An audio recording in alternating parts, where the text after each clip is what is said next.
Welcome to Our Future is Kind, a podcast exploring how we build the future we want to live in, one kind act at a time. I'm your host, Michael G. Neese, president of Our Future is Kind, and your trusted companion as we search out kindness strategies we can use in our everyday lives.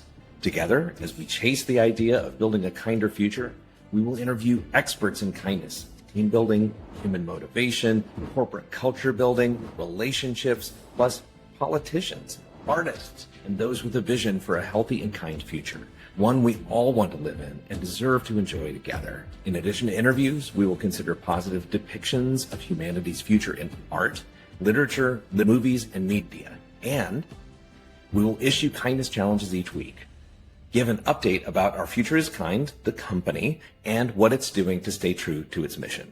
So, let's dive in. Stay tuned at the end of today's episode because you won't want to miss this special announcement involving today's guest, Shari Alyse, and the Human Summit. And now for the episode. Shari Alyse is TV host, best-selling author, two-time TEDx speaker, and one of today's most powerful voices in the joy and wellness space. With over 25 years of experience in media and entertainment, Shari has made 100+ appearances on ABC, NBC, CBS, and Fox, and is the host and executive producer of the top-ranked talk show, Good Morning Joy, now streaming on Amazon Prime, Tubi, Apple TV, Roku, and a lot more. Shari Alyse, welcome to the program. Thank you so much, Michael, for having me. It's such a joy, pun intended. I know, it's bad to be here. We're so excited to have you on the program. Here at Our Future is Kind, we're always talking about things that are at least adjacent, if not directly overlapping everything in the joy-filled world. So I have just introduced you, but I want you to tell all of our listeners and viewers what makes you, you. Oh, besides my smashing sense of humor, it's cheesy, actually. So I would say what makes me me, I'm going to lead with that I am, and this word is so overused these days, but I'm going to say it anyway. I am authentically me. I don't hide behind anything. I present myself exactly as I am. So those I come in contact with know what they're getting. There is no pretense to that. And that for me is more important than any of the things that I do, because I lead with my heart, and leading with my heart means ultimately that I'm leading with joy. And leading with your heart has led you to some amazing positions where you can spread joy, where you can bring people along on your great journey. Can you just tell us a little bit about what is your day-to-day like? I mean, I'm imagining that you are walking around in an orb of light and that you are seeing doves flying everywhere and that your day-to-day is just filled with joy. Tell us all. Oh gosh, the misconceptions of joy. I do. I used to say that though, Michael. I would say, like, I feel like some days Snow White, and all the birds come to the window. So I love that you actually did say that. But my day to day really is the work that I do in the world is helping people to reconnect to their joy. And I do that through media, through entertainment. But as you mentioned, as a television host, I'm also a speaker. I do publicity for people. So I really want to highlight and amplify people's stories and their truths, because I believe that when I can do that, when we are living our truth, we are living in joy. And so my days, as much as I would love for the birds to just all come, joy is my work is a practice. It's a muscle that we practice. And I check in often with myself, and I lead that way. It's lovely. Yeah, we talk an awful lot at Our Future is Kind about having a practice. It is something that you have to focus on and be mindful about. Can you tell me, where did you even develop that idea that that's how you would be approaching life? By falling a lot, by, trying to figure out the way, whatever the way was. I from a young age, I experienced childhood trauma from a very young age, and I spent decades, what feels like just meandering, trying to find that thing. And I still can't, well, I can say what that thing is now. But at that time, though, I always knew that there was more. I always knew that there was something better for me. I always knew that intrinsically. And so stumbling, ultimately to come to find that, as I briefly mentioned, checking in with myself, making sure that I'm speaking my truth, I'm living my truth, I'm showing up for myself in truth, which for me, truth is alignment with who I am and who I know myself to be. That is the practice. And the more that we can do that, which I'm sure we'll get into, the more we can live in a world of kindness and joy. So your readers, your viewers, the people who are in your orbit, they, I'm sure that they are attracted to this message of being able to find joy.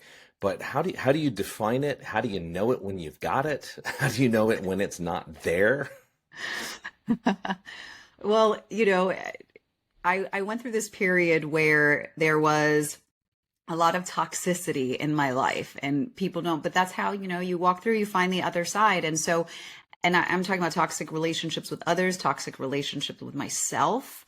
And so I've become very in tune with when things don't quite feel right anymore. It almost feels like I'll call it a poison. Like, I'm like, I don't like that feeling inside. And so I gently take a breath and I reconnect back to what I know, which is usually out of my head and into here. And that is always what puts me back on to that path. And I forgot your question, the main question. Yeah, well, no, the main question is how would somebody listening in right now, how would they know it when they've got it? I mean, do you have a definition around what joy is? Yes. So thank you. Joy to me is the full alignment with ourselves and the full expression of that. So again, living in our truth. So when people often they say joy, they think that I'm just sunshine, lollipops, and rainbows. And I'm like, well, yes, that's beautiful, but I'm also human with real emotions. And so that, span a spectrum. And so it's allowing myself to feel what I feel, to express that. And it's like this, it feels like setting yourself free. I feel like I don't leave anything unsaid. I feel like anything that shows up and is a spark in my heart, I go after. I remember there was a Wayne Dyer quote that said, "Don't let the music die within you or die inside you." And that is joy to me, is living a fully expressed life. Every morning I wake up and I try to think, what is going to inspire me today? And it doesn't always work. And there's some days when that's not really the first question that I ask, but I try to mindfully reach for that. So I'm glad that that's what you're doing as well. Thank you. Seeking it. Yeah. And it's taken time, like I said, it's, I would say it's 2 decades of actual real work professionally, but then decades before that to actually come to that place to understanding it. But in this time, I really have narrowed down what I call the pillars of joy. And these are the things that I connect to and that I have found that other people fall into these categories, people that I meet that have that innate joy. It's not forced, it's just natural. And I find that they're usually connected to one of 5 things or multiple, like myself, which my pillars are connection to ourselves. So self-awareness, have connection to each other. So within community, connection to nature, to creativity, and purpose, meaning. So, there's people that are purpose driven. There are people that spend a lot of time in nature. I don't need to repeat it, but that's really, and when you have that, I have found people are naturally more joyful. I have to agree. Whenever I see my sister, who is just an inspiration to me in so many ways, she's one of the most creative people that I know. She's always trying to think of, how does she bring artistry and music and photography and, these wonderful things into the world. What are the things that you reach for to be creative and stay creative that's outside of the spheres that we've already talked about? I mean, do you paint? Do you juggle? I mean, what are the ways that you keep yourself, feeling creative? I think creativity for me, well, I do dance a lot around the house a lot. I Okay. Okay. do. And I don't know if this is creative, but I talk to myself a lot in the mirror. It's definitely Okay. not creative, but I don't know. I sing a lot. I'm very, music was always a part of my life growing up from my dad specifically, just always, always around us. So I'm always performing concerts for myself. My partner thinks I'm a nut job, which is fine. Like we're complete opposites. I walk by him and I'm singing and dancing just this morning because my birthday's in a few days. And Oh, all right. so I do the whole countdown and birthday, and it's very amusing. I just have to say, because he just sits there, he works from home and just on his computer, like as if I'm not even existing around. Those things fill me. And then honestly, I do daily videos. If I don't inspirational videos, I turn my camera on. I've been doing these for close to 2007, I think, when we had it in the phone for the first time. Yeah. Wow. And Wow. for me, that is a creative outlet and a spiritual outlet. And connecting you back to yourself, which is Yeah. so vital. Yeah. Happy early birthday, by the way. Thank That's you. Thank you. exciting. I'm Yeah. still very childish. And I say childish, like, just, you get so excited about your birthday. Everyone Yeah. tells me when you get older, you're not that way. I'm like, no, I'm still that way. Well, it sounds like you live your life in such a way that you're trying to find those moments that are deeply meaningful. I'm going to put it out there. I'm going to say it like it is. Mhm. Right now, the world has some problems. There's an awful lot of news. There's so much that's going on where people would say, "Hey, Shari, look, it's not such a joyous place. There are too many obstacles to this. How can I keep my head above water?" What do you say to those folks? Well, first, I want to honor exactly what you said because it is true. I mean, I understand that there is chaos and there's division. I'm not, just because I practice joy and I teach about it doesn't mean that, I'm wearing rose colored glasses only. But I will say, though, that what helps me through things that are happening in the world is making sure that I stay connected to myself, again, to my truth, and that the people in my world that I connect to, that I'm always kind, Mm, that I'm always present, that I'm always loving. And it's like creating my own little microcosm in the world and having all of us with our own bubbles. Like, so while there is all of that out there, if I create a reality where everybody is good here, then mm. that's the world that I'm really living in. And my hope is that then people go and share that with their people and their people. So you say that it's a bubble, but in some ways it sounds like it's a ripple that you are Yeah. putting out there into the world. It is. It is. It absolutely is. And I know that I know that it travels. But I think it's interesting. I've said before about ripples because that's what it ultimately does.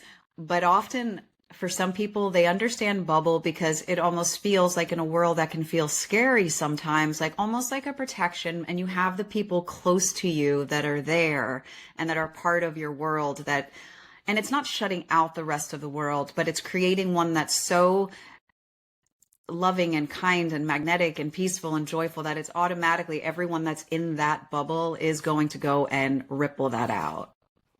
They see you dancing, hopefully they feel a little boogie kind of Right. entering their body too, right?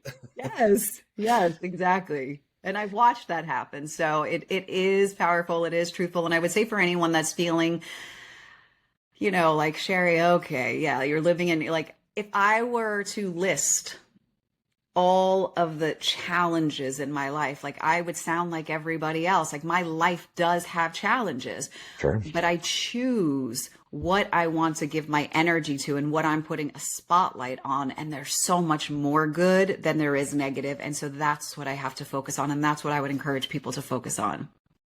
So for anybody watching or listening right now, make a mental note or write it down that what you are thinking about controls what you continue to think about. 1,000%. I mean, and we hear that a lot, but I mean, when you really sit with it, I remember when I started my own healing journey decades ago, I say that because I was just in a space that I felt like life was living me instead of me living my life. Yeah. And I remember someone told me, write down your thoughts, like have a notebook And I was shocked, like, of what was going through my head. And then I was not shocked at what was around in my orbit and the toxic, like, because of the thoughts that were going on in my head. So even as I started weeding out the toxicity of other people and like, okay, I'm not going to have these negative people, I noticed I was still left with my thoughts. So yeah, it's 100% that. Yeah. Well, I'm curious what your thoughts are when it comes to kindness, because the theme of this podcast is all about kindness. And I think that kindness and joy are very deeply interrelated. I think you can derive a lot of joy from being kind. But how do you think about the distinction between the two concepts? Well, when I say live a life of meaning and purpose, that being one of the pillars of joy, I believe that our purpose here is to help one another. I do believe that in some way that everybody comes back to that. I often think about, I'm just going to use celebrities, right? Like they do all these movies and they do, or TV or, musicians, and they feel fulfilled. But then there comes a point in their life when they're like, I know that there's something more. And they always end up going towards doing something to serve and help others. And so I think of that is kindness. It is putting others, I wouldn't say before ourselves, because we have to have ourselves there first, because that is how we serve others. But it is a beautiful dance between the two. I was taught from a very young age, my mom, like the golden rule was everything in our home. It was what I was raised with. And so I knew it a lot logically, do unto others as you would have them do unto you. And so that always led for me. And even Mother Teresa, my favorite quote, which is never let anybody leave you without feeling better and happier. So those have always been the guiding forces for me. But it wasn't until, it's a dating story and it's real quick. Please, yeah, no, I want to hear it. I went out with a guy years ago and he was the greatest. I mean, he was, he had like his beautiful spirit and he was hardworking and he was kind, but I just didn't have the spark, the chemistry with him. And I remember having to tell him that.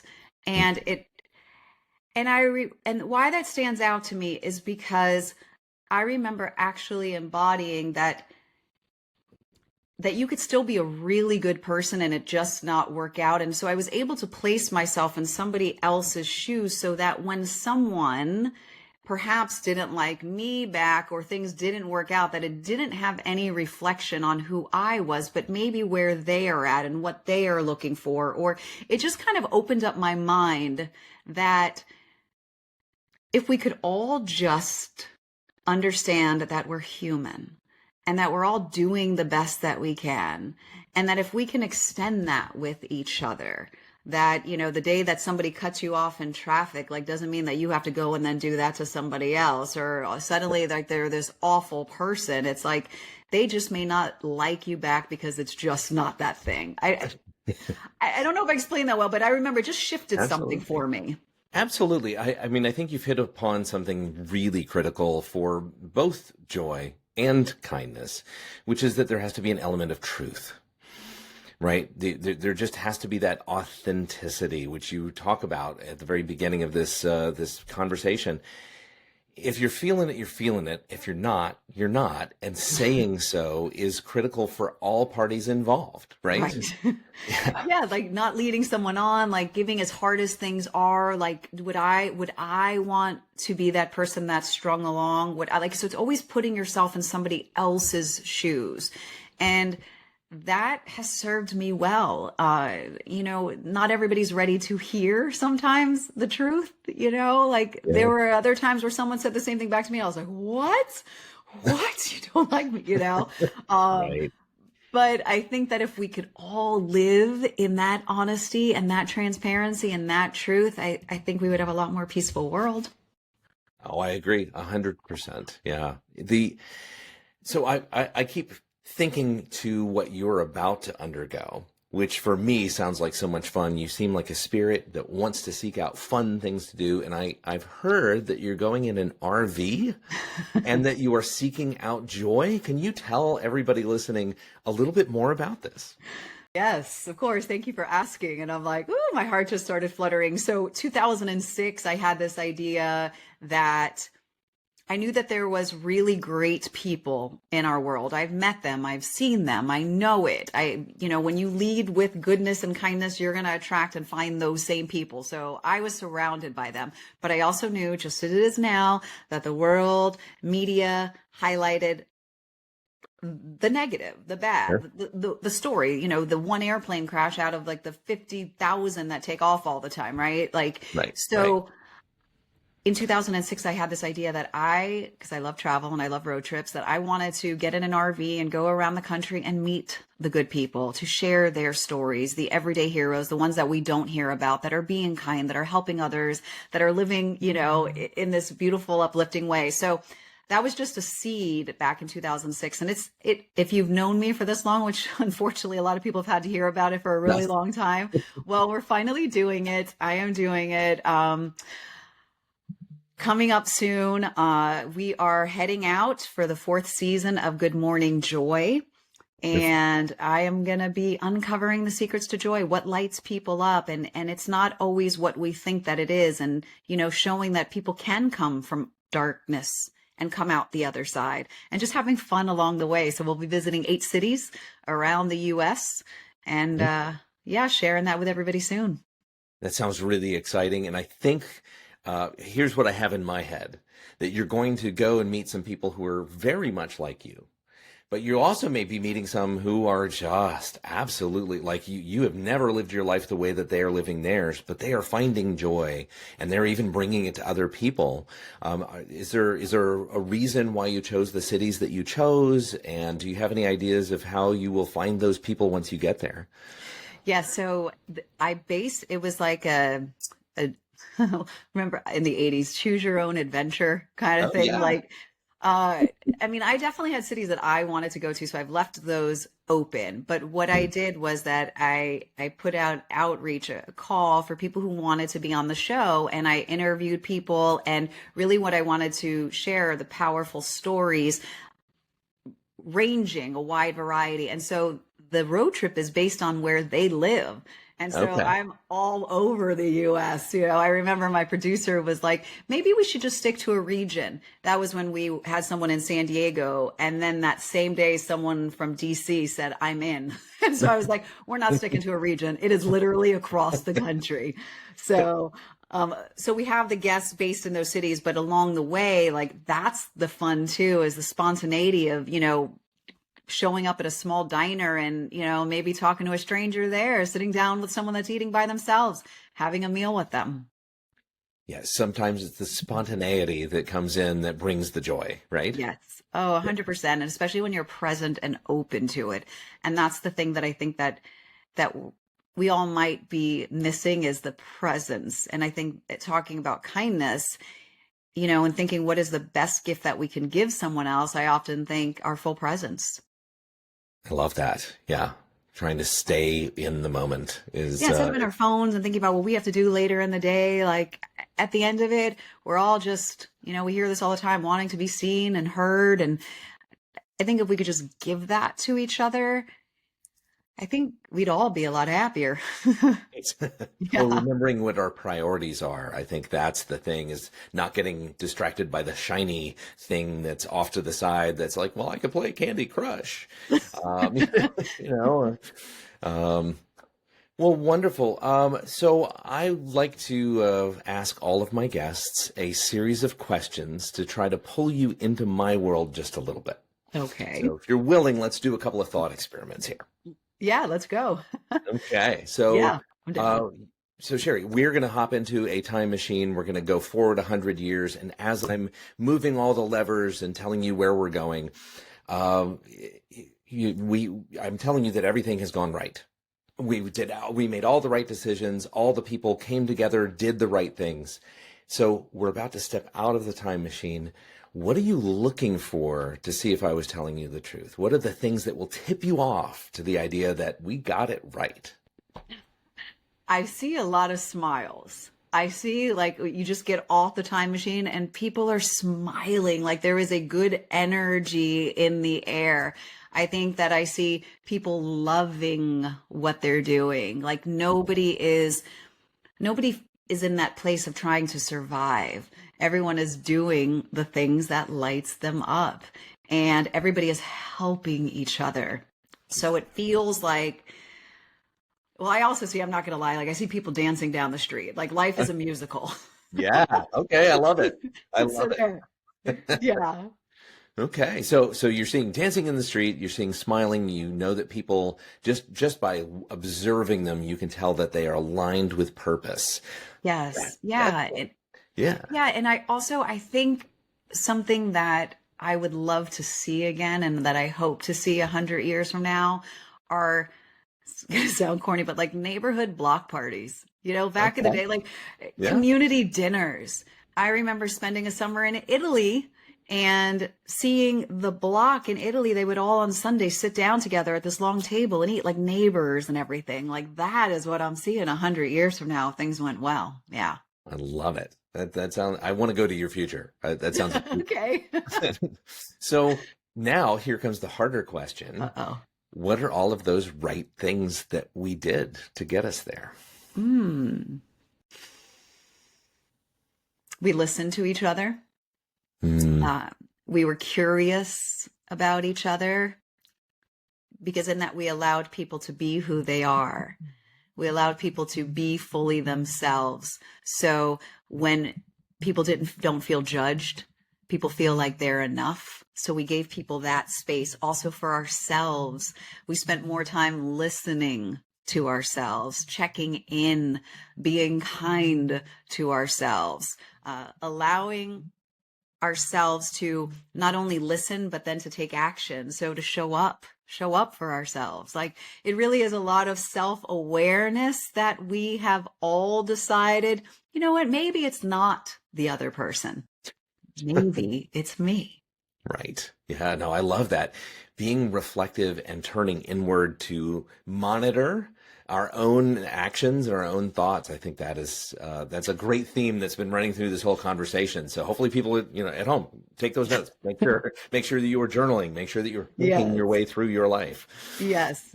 Most of our division, I would say, and the chaos in the world has to do with fear and people just in survival mode. And I think when we can help each other to feel safe, and that starts with feeling safe within, everything changes. Okay. Amen to all of that. Amen. Yes. So now you are heading down your own life, right? You're going in this great direction of having an RV adventure and writing new books and doing great things. But sometimes there's just a horrible day. There's just a bad day. You get a gut punch from somewhere. What do you do to try to get yourself back up and to get inspired again?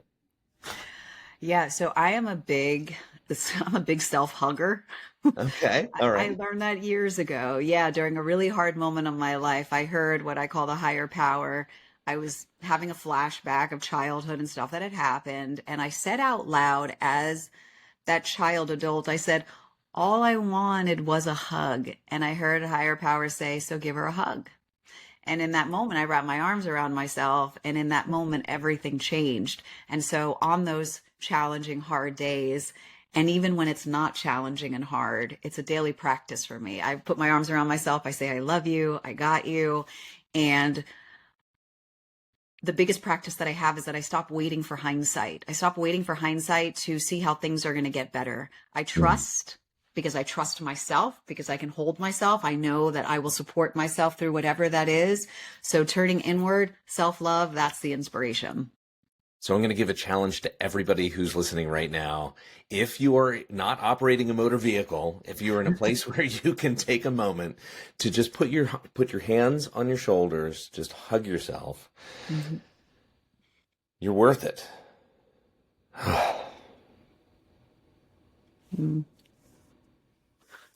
I love that. It is. I used to do a lot of coaching and it was part of that. And everyone still to this day comes back and says, I still do the hugs. And it's, nurturing touch, I think from anyone. It's why parents and, why with babies that healing and that help. And it's a beautiful thing. So I hope people do it. All right. That's so good. Are there other points of inspiration that bring you up? Are there book series, TV shows, podcasts? Are there things that you reach for to give you that pick me up on Yeah, certain days? I take walks, I hike. So it's nature for me. That is Oh, it. Like every morning I'm up at 4:30, not really by choice anymore. The body clock just goes up and sure. I take a walk with the sunrise. So I greet the sunrise every morning. That for me, having that sense of awe and knowing my smallness in this big world, that always inspires me. Always. It connects me back to my spirit. I feel in spirit. And from there, like I feel anything is possible. Reminded that I'm supported and I'm okay. Lovely. Yeah, I get out for a 90-minute walk almost every day, and Awesome. it makes all the difference, especially when I see deer and ducks and bunny rabbits and, Oh, I water know. features and just, yeah. So true. And the little bunnies, I'm like, I'm not going to hurt you guys. They go scurrying. And well, there's the Snow White moments. Exactly, exactly. So, what are the things that you are looking forward to in the next few months? We've already talked a little bit about the RV adventure, but what are the other things that you're engaged in that people will want to know so that they can plug into your world? Yes. So we are going to be publishing a book later this year called Joy Unleashed, which is bringing together 25 authors, experts that are all going to share how to live our best lives. Uh, I've got you as one of Yeah, them. Yay, which yeah. I'm really excited about. I spent years, as I've said already, really spreading this message of joy and what it is and how to connect to it. And I realized this year, well, you could have a bigger ripple if you have more people involved Mm, in that ripple. And so this book is very exciting to me. And then honestly, I'm looking forward to expansion in whatever way that comes for me. And I really feel spiritually like I'm watching the career stuff happen, and that's amazing. It's a dream. It's what I've worked towards my whole life. But I wouldn't say it doesn't mean anything, but if I'm not connected here and if I'm not, connected there. So I'm always curious, and it feels like an adventure, like a spiritual adventure of like, what else am I going to like learn and uncover? So that's what I'm looking forward to. so many fun things. Yeah. And how can people find out what you're doing? Because we've already mentioned, they can go to Tubi and Uh-huh. these other different platforms to find your show, but where else can they go to find you? So they can go to my website, sharyalyse.com, which has all of my social, but you'll see I'm active every day on Instagram. I'm active, which is at Shari Alyse. I'm active on, yes, where all of the old people meet on Facebook. Facebook is probably my most engaged community. Like you'll always know everything about me there. And I'm on TikTok, like I'm on all of the socials really to follow me. Like I said, I do daily videos. So Wonderful. And I am excited about co-authoring this book. I get my own little chapter, and I just can't wait to have those interactions with you and all of the other co-authors on this. What inspired this particular project? What made you think of, oh, we should have multiple people writing a book about joy? because I know so many amazing people. And, as much as I feel like I am the center of the world and I know everything, um, in all of the people that I meet, there's always some spark that someone else leaves with me. And I wanted to create a book of all of those sparks because I'm not the only one that knows about joy. And the book itself really is an opportunity for other people to share what lights them up. It doesn't have to be joy per se, but what is that spark that helps you to live your best life? And I want the reader to be able to have a book, to be able to open something up and go, you know what, I am having a bad day. This feels crappy. And then being able to open it and find a chapter and be like, oh, here's an actual practical tool that I can do to feel better right now. Oh, I love it. Yeah, I can't wait to read everybody else's chapters. Yay. Yes. I'm so excited you're part of it. It really is going to expand the good energy in there. Oh, I think so. I can't wait to, really dig into that project. Um, We are basically at the end of this program, and I hate that. I want you to come back for a part two at some Yes. point. Yes, of course. 100%. Wonderful. I loved this conversation with you, and I love spending time with you. Oh, fantastic. And in the meantime, are there any last words of wisdom that you want to share with our audience? No pressure, wisdom, huh? Yeah. Go for it. In my book, my last book, Love Yourself Happy, I end every single chapter in that book that says, go easy on yourself. And that's what I would leave everybody with. There's a lot of stuff already happening. We can make our journeys easier here by just being kind to ourselves.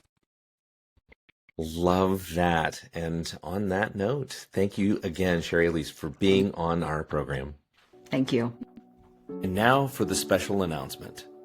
As the co-founder of the Human Summit, I am pleased to announce that Shari Alyse will be the moderator for a panel discussion that's happening during that grand event on World Kindness Day, November 13th.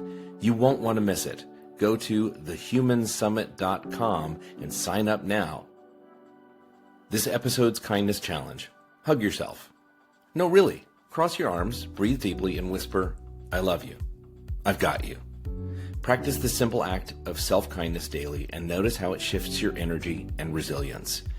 If you hesitate to do this exercise, show it to a younger family member, demonstrating it for them and then doing it with them. Want to stay inspired so you can share more kindness in the world? Greet the sunrise. Shari takes early morning walks to reconnect with awe, spirit, and perspective. Spend time in nature. Trees, animals, and the quiet of the outdoors remind you that you're part of something bigger. Sing or dance just for you. Performing solo concerts in your kitchen or in your car, it isn't silly, it's soulful. And speak your truth out loud. Shari records a daily video. Why don't you try it? Make a voice memo, just for yourself. It reconnects you to your purpose. Thanks again for listening to our Future is Kind podcast, a podcast in search of a kinder future. Go out there and do something kind.